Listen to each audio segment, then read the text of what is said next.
Hi everyone, my name is Michael and I'm just a Kansas boy. And to those of you who are here from watching part one of my Swedish history Swaney reaction, welcome back.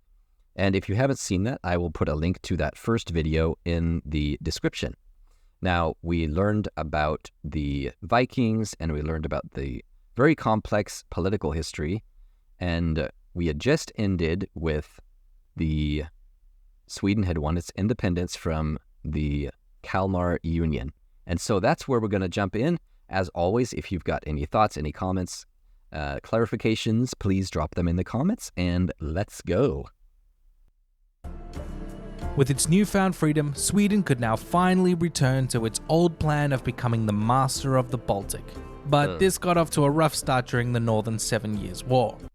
Okay, it says the Northern Seven Years' War, 1563 through 1570, often categorized as a smaller theater of the larger Livonian War, 1558 to 1583, saw the Baltic empires battle Russia for control of Livonia. Where is that? I don't see it on the map.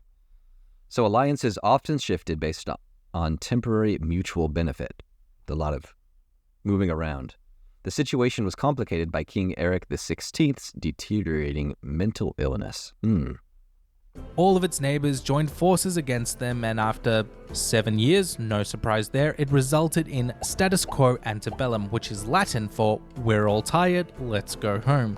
But on the other hand, the freedom now also allowed them to stick it to the Catholic Church, which means it's time for a Protestant side note. The Reformation was relatively simple in Sweden. Gustav Vasa had already been pretty friendly to Luther's ideas, but Sigismund, who was also king of Poland-Lithuania, well, not so much.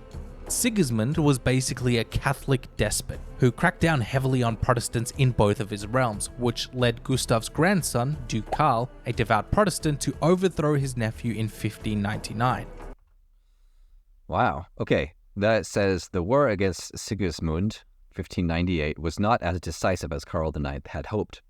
Karl executed many nobles in Abo, 1599, and Linköping, 1600, sorry about my pronunciation, in order to solidify his rule. War between the two monarchs would continue another 11 years during the First Polish-Swedish War, 1600 to 1611. Wow. Sigismund would, however, remain king of Poland, which had the effect of splitting the House of Vasa in two and creating a rivalry between the two kingdoms. A real, honest-to-goodness medieval royal blood feud. Whoever said history was boring? A mere 19 years later, religious tensions in Europe broke out into all-out war. Protestant king Gustavus Adolphus, a master strategist, naturally took the side of the pro-Protestant alliance. This pitted them against their rival Poland, who was in control of Livonia at the time. So, Catholic Vasas, Livonian expansion, two birds meet stone. This Protestant Catholic Vasa blood feud would continue to perhaps its lowest point during the Second Northern War. Sweden would take advantage of a Cossack uprising in modern-day Ukraine to invade and commit horrific atrocities in Poland during an event described as a deluge, a moment of national mourning in Poland even to this day. Okay, it says, during the deluge, Poland lost approximately 1/3 of its population. It was robbed and looted of its riches, its cities and churches burned. The destruction is estimated to have been greater than that of the Second World War. Wow. Man, Poland has been through some rough stuff, hasn't it? And I know it's been also very powerful at other times, and so that's, wow, how tragic. The invasion was ultimately considered a failure, with an alliance of northern states that forced their retreat, but they did come out on top against their longtime rivals, Denmark. In an amazing campaign which involved marching an army across the frozen Danish straits, the Swedes completely caught the Danes off guard. Anyone noticing a pattern of battles on ice? Anyway, the conclusion of this war, although costly, was that Sweden would gain control of the 3 southern provinces of Scania, representing a third of Denmark's population and territory, and striking a major blow to Danish pride. since Wow. the city of Malmö had once been the center of the Danish Reformation. The Vasa era would also include a huge migration wave to Sapmi by promising Swedes tax benefits and huge tracts of land to colonize the area, to the detriment of the Sami themselves. The empire seemed unstoppable. Karl X, the first in the Wittelsbach dynasty, was the one that came up with the march on ice earlier. Karl XI repelled an attack by the Danes attempting to retake Scania, and Karl XII would be perhaps Sweden's finest military commander. There's a lot of Karls. That must have been a very common name. Karl. Spelled with a K, right? Not only was Karl a brilliant tactician and leader, but also a shrewd politician who just really enjoyed sticking it to his neighbors against overwhelming odds, battle after battle during the Great Northern War. But you can only really go so long trampling over your neighbors time and time again before they're gonna get pretty sick of it and start lusting for victory at any cost. There had been a shift recently in the power dynamic of Europe, and the strong nations were the ones who had access to the sea and overseas colonies. So control of the Baltic was something all these kingdoms coveted, especially Russia. For all his success in battle, Karl never really learned to quit while he was ahead, and was notorious for rejecting offers of peace from his enemies. His luck would eventually run out against his rival Peter the Great on the fields of Poltava that would finally end Karl's dominant position in the war, a lesson in hubris and arrogance of truly timeless proportions. Well, hang on. How much of that territory? Yeah, quite a bit. All of Livonia and Estonia, looks like, was lost because of that. Peace from his enemies. His luck would eventually run out against his rival Peter the Great on the fields of Poltava that would finally end Karl's dominant position in the war, a lesson in hubris and arrogance of truly timeless proportions. Leaving Russia with far more than just a bruised ego, Karl was killed the way he lived, in a battle against Norway in 1718, which some say marks the beginning of the end of the Swedish Empire. Blood feud concluded with Poland. Now Russia is my new best enemy. It says, it is not known exactly who killed Karl XII. The most likely theory is that the shot had come from the Norwegian fortress he was besieging. However, there is also some evidence it may have been an assassination orchestrated by Frederick I via his aide-de-camp, André Sicre. André, is it French? You see, from this moment forward, it wasn't loss of territory or military defeat that would cause the empire's decline, but by no longer having unwavering control of the three ingredients an empire needs to grow. Surrounding herself with enemies and expanding its Baltic holdings at the expense of those enemies is not a recipe for long-term success. What follows a military peak is usually a lull. In Swedish history, this was the Age of Liberty. The Riksdag, or parliament, took control from the monarchy and reduced it to a figurehead role, which, if you ask me, is not that bad a deal, when the alternative is chopping your king's head off, so I think they got off pretty lucky. The parliament did attempt to regain some territory. See, with that said, 1709, right? That's pretty early for that kind of government. That's really neat. But just ended up losing even more during the Hats War, so-called because they wore hats. The Napoleonic Wars would continue the trend. Oh boy. The Riksdag had chosen its kings from the House of Oldenburg, and one of them, Gustav III, hey, at least it's not another Karl, initiated a successful self-coup to reclaim his power as king. Gotta love the Swedes coming up with a self-coup. Anyway, the guy was obviously pretty chuffed with himself and supported his deposed buddy Louis XVI during the French Revolution. Like, hey man, haven't you ever heard of a self-coup? Anyway, Sweden didn't exactly come out all that great in its wars with Napoleon. It lost control of its German provinces, were forced to join the continental system, and fought one last epic battle with Russia in a futile attempt at regaining some lost prominence, but instead losing Finland, thus bringing an end to nearly 7 centuries of Swedish rule. And that's when Finland became a Grand Duchy of Russia, so not necessarily ruled directly by Russia, but somewhat part of the empire. That was something else I learned from the comments, actually, on my Finland video. Gustav IV was then recouped, or I guess they just uncoued his father's self-coup. Anyway, the point is that Gustav was deposed in 1809 and replaced as crown prince, rather oddly, with one of Napoleon's own generals, Jean Bernadotte, as the new constitutional monarch, crowned as Karl XIV because clearly they didn't have enough Karls yet. During his time as regent, he fought one last war against Napoleon's ally Denmark and took control of Norway, just to really annoy the Danes one last time, retreat home, and never fight another war again.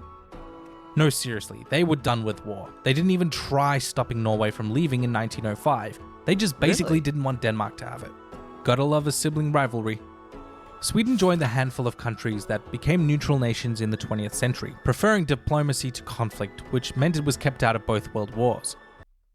That's really interesting how so much war and so much empire building, and again, like he said, they got to the point where they decided, you know what, I've had enough of this, and have been neutral, pretty much neutral ever since. That's fascinating.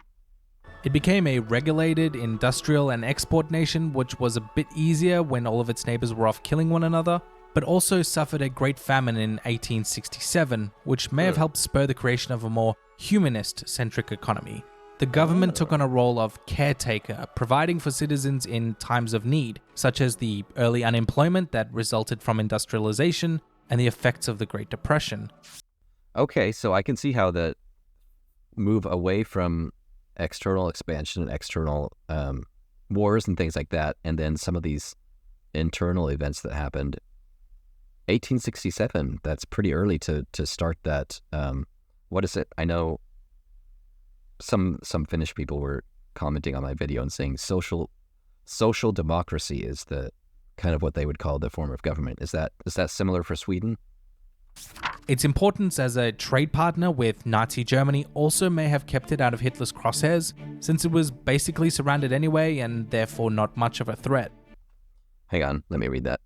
Swedish neutrality 1814 to 2009 is somewhat debatable. Okay.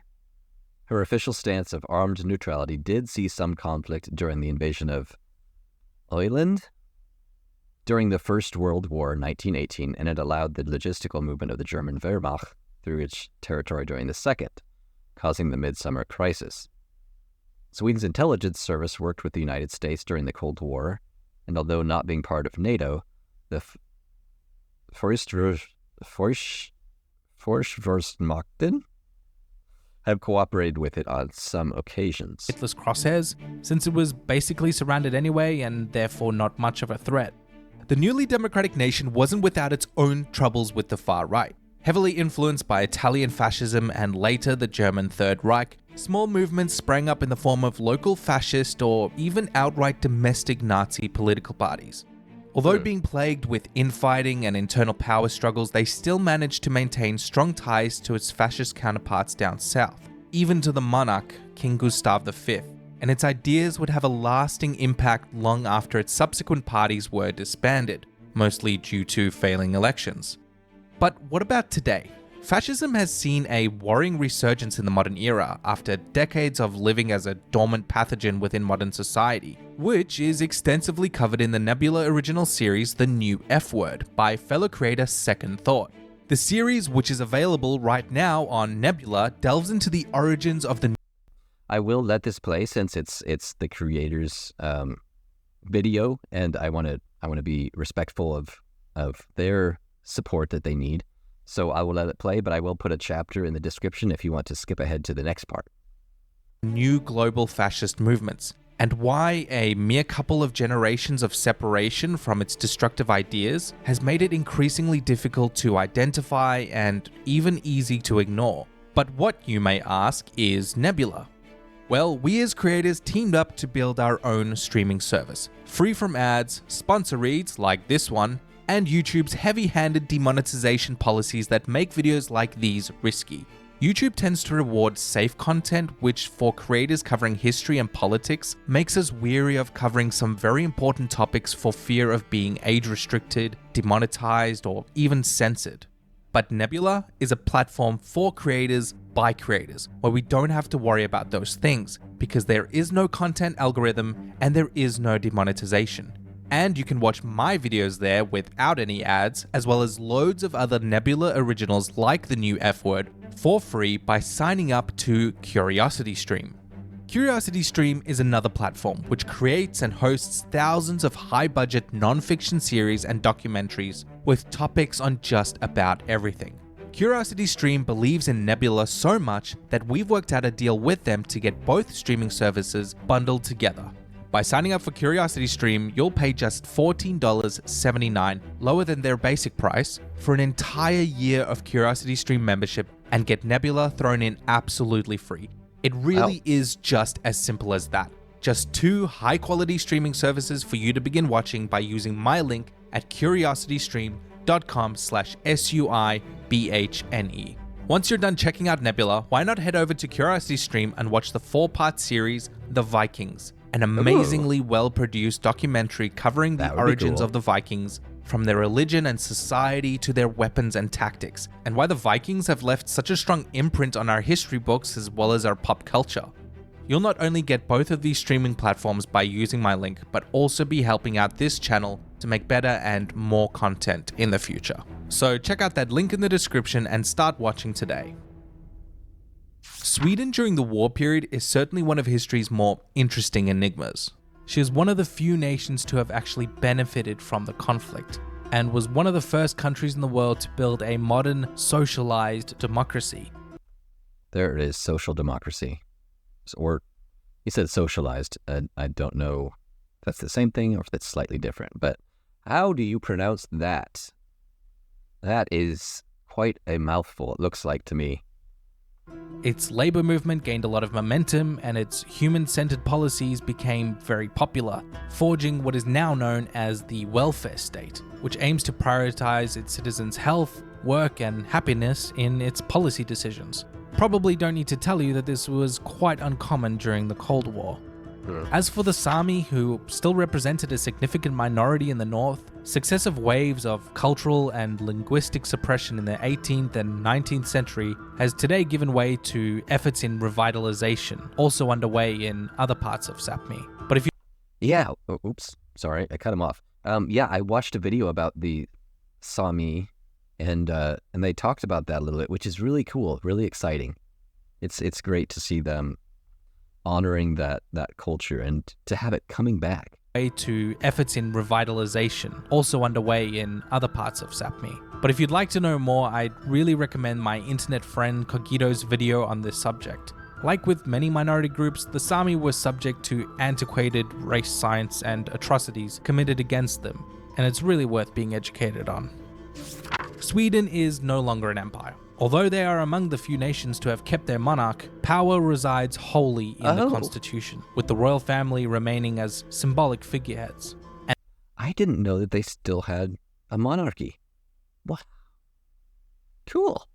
And it's found its way to support itself and its economy through mutually beneficial relationships, a closer tie with its Nordic neighbors, and making strides at changing the way a modern nation-state views its roles in its citizens' lives.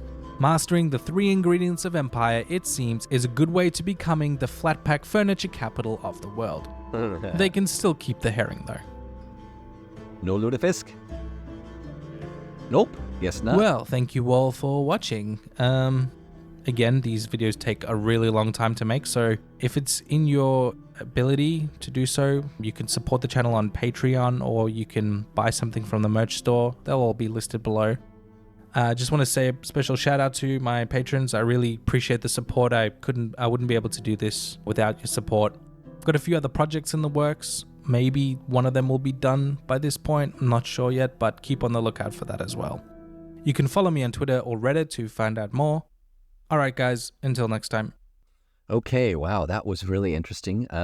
Going from the independence through the empire and into neutrality and modern stuff. There's a lot of information there. This video is already pretty long, so I'm not going to ask a bunch of questions like I did in the last one. But if you've got something you want to share, please put it down in the comments, and I do read all of those. One thing I do want to ask you, I'm using a translation service to translate my English subtitles into Swedish. And so if you're watching with those subtitles, please let me know how they are. I'm going to try a couple of different translation apps and services, and I'm hoping to find one that's most accurate and makes the most sense. So let me know how the translations are, and I hope that you will continue to be curious, continue to learn something new every day, and I will see you in the next video. Bye.